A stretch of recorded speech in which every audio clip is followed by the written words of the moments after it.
Hello and welcome back everybody to our channel. If your Android camera has turned into a black screen and your camera is not working on your Android device, in today's video we are going to try out some fixes in order to solve it. The number one thing we can do is we can restart our phone. So long press on your power button for that and a menu appears. You can go ahead and tap on restart or reboot, and that should often resolve the temporary glitches, sometimes just by a simple restart. Another thing we can do is we can force stop the camera app.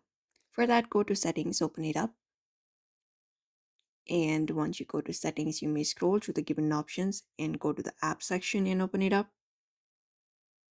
And once you find apps, you can go ahead and tap on camera option from here, tap on camera and open up camera. And once you are on the camera app info, you can find an option called force stop in the bottom right corner. You can just go ahead and tap on it. And then you can confirm that you would like to force stop, click on OK. Once it is done, you can open up the camera again to see if that works.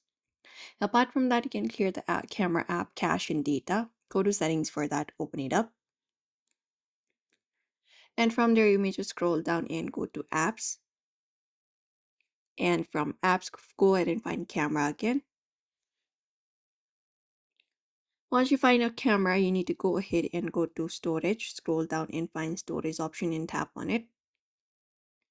From storage, just go ahead and tap on clear cache and then tap on clear data. Clearing data will reset the camera app settings.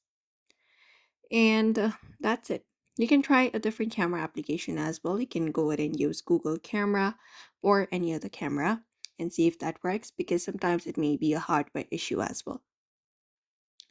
And that is it. You can try out this method for now and see if that fixes your issue. So don't forget to give this video a like and also subscribe for more tips and tutorials, and we'll be seeing you in another video.